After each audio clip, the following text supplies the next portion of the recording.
प्रदेश कांग्रेस के सचिव राकेश सिंह यादव ने एक बार फिर एमपीसीए पर सवालिया निशान लगाए हैं। उन्होंने पत्रकार वार्ता में एमपीसीए कमेटी पर गंभीर आरोप लगाए हैं और जांच की मांग की है। मध्य प्रदेश कांग्रेस कमेटी के सचिव राकेश सिंह यादव ने एक बार फिर पत्रकार वार्ता करते हुए कहा है कि मध्य प्रदेश क्रिकेट एसोसिएशन भ्रष्टाचार लगातार जारी है। उन्होंने आज पत्रकारों से चर्चा करते हुए कई आरोप लगाए। उन्होंने कहा कि अवैध और गैर कानूनी रूप से एमपीसीए कमेटी का गठन रखा है, जिसका कार्यकाल 1 अक्टूबर 2022 को समाप्त हो चुका है। समय बढ़ाने या चुनाव कराने की अनुमति भी रजिस्ट्रार फॉर्म एंड सोसाइटी से नहीं प्राप्त की है और आज तक कमेटी को सुचारू रूप से जारी रखा है। उन्होंने मैच की टिकट को लेकर भी एमपीसीए पर निशाना साधा है। उन्होंने कहा है कि कॉम्प्लीमेंट्री टिकट का खेल लोढ़ा कमेटी के नियमों का उल्लंघन किया गया है। बीसीसीआई से मिले फंड का कोविड सहायता के नाम घोटाला एक बड़ा घोटाला किया गया है। एमपीसीए पर आरोप लगाया है कि कबाड़ और भंगार घोटाले का भ्रष्टाचार और लूट की गई है। उन्होंने यह भी आरोप लगाया है कि एमपीसीए में आजीवन सदस्य आज तक ज्योतिरादित्य सिंधिया ने कैलाश विजयवर्गीय को नहीं बनाया। 4 बार आवेदन एजीएम में अस्वीकार करके निरस्त कर दिया। उन्होंने सिंधिया पर आरोप लगाया कि ऐसा कैसे मौका परस्त भाजपा प्रेम है जो अपने ही राजनीतिक दल के सदस्य को आजीवन सदस्यता प्रदान नहीं करा पा रहे हैं। देखिए, एमपीसीए के जो घोटाले हैं उसका लगातार हम एक जन आंदोलन के तहत उजागर कर रहे हैं। आज 5 प्रमुख आरोप हैं। सबसे पहली बात कि एमपीसीए का जो कार्यकाल था वो 1 अक्टूबर 2022 को समाप्त हो गया है। ये अंतिम दिन था जब अध्यक्ष और सचिव और अन्य कार्यकारिणी अपने पद पर कायम थे, लेकिन जो मैच होना था उसमें जो करोड़ों का घोटाला होना था उसको देखते हुए ये बात छुपाई गई। ना एजीएम में प्रस्ताव किया गया कि समय बढ़ाया जाएगा कार्यकारिणी का, ना फॉर्म एंड सोसाइटी में कोई आवेदन दिया गया कि हमारी कार्यकारिणी का समय बढ़ना है, चुनाव लेट होना है, मैच हो रहा है।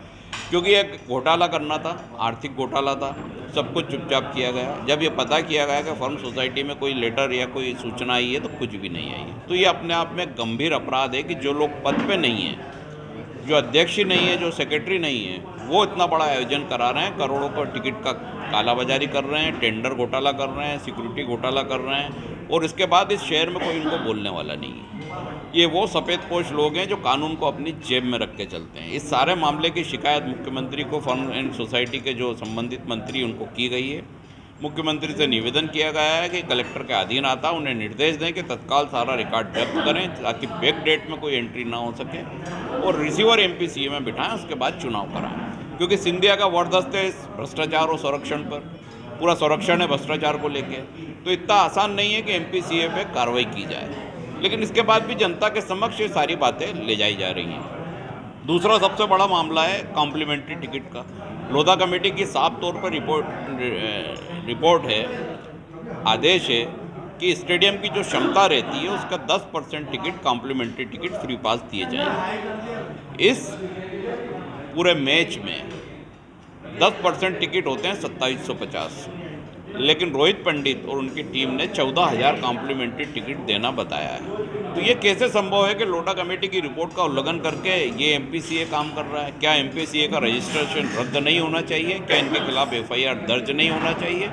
साफ तौर पे स्पष्ट है कि 14,000 टिकट जो कॉम्प्लीमेंट्री दिखाए गए वो ब्लैक में बेचे गए। उसका पैसा सीधा इनकी सबकी जेब में गया है। उसका जीएसटी ये हजम कर गए, मनोरंजन कर नगर निगम का 20% हजम कर गए और उसका शासकीय कर खाने के बाद जनता को लूटा गया।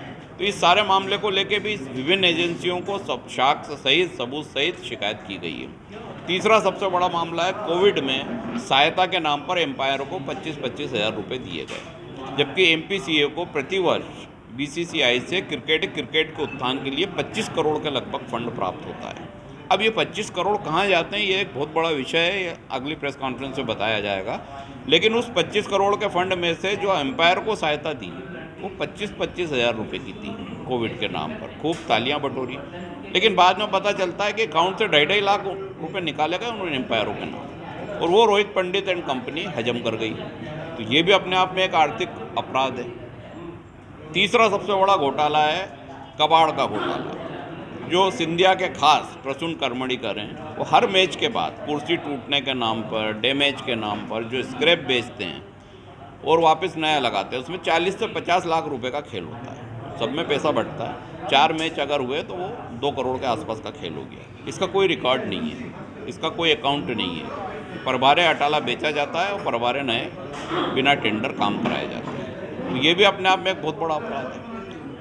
अगला जो मामला है कि यहाँ के जो आईटीसी चेयरमैन है कैलाश विजयवर्गीय, सिंधिया उनको बताते हैं कि वो उनके भाई हैं, बहुत खास हैं, मंच पे सामने बैठे रहते हैं, हाथ पकड़ के मंच पे ले जाते हैं। कांग्रेस से तो धोखा किया ही है, लेकिन अब बीजेपी से धोखा कर रहे हैं। 4 बार उन्होंने आवेदन दिया एमपीसीए में कि उनको आजीवन सदस्य बनाया जाए। चारों बार सिंधिया ने एजीएम में वो आवेदन निरस्त कर दिया। ऐसा क्यों? अब तो भाजपा में 2 साल हो गए, उनको एमपीसीए का आजीवन सदस्य बनाना था, लेकिन नहीं बनाया, क्योंकि वहाँ परिवारवाद है, वहाँ सिंधिया का कब्जा है, वहाँ बाप बेटा पोता यही बनते हैं। और सदस्यों में यही है कि बाप है, फिर बेटा है, फिर पोता है, उनने अपने संविधान में कर रखा है। अगर उनने अपना संविधान बना रखा है तो इस देश को ऐसे एमपीसीए की ज़रूरत नहीं, इस प्रदेश को ऐसी एमपीसीए की ज़रूरत नहीं। सरकार को चाहिए कि इस पर प्रतिबंध लगाए।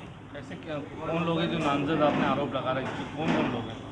अभिलाष खांडेकर है, ज्योतिरादित्य सिंधिया हैं, रोहित पंडित है, संजीव राय है, और जितने सदस्य हैं वो सब उनके गुलाम हैं।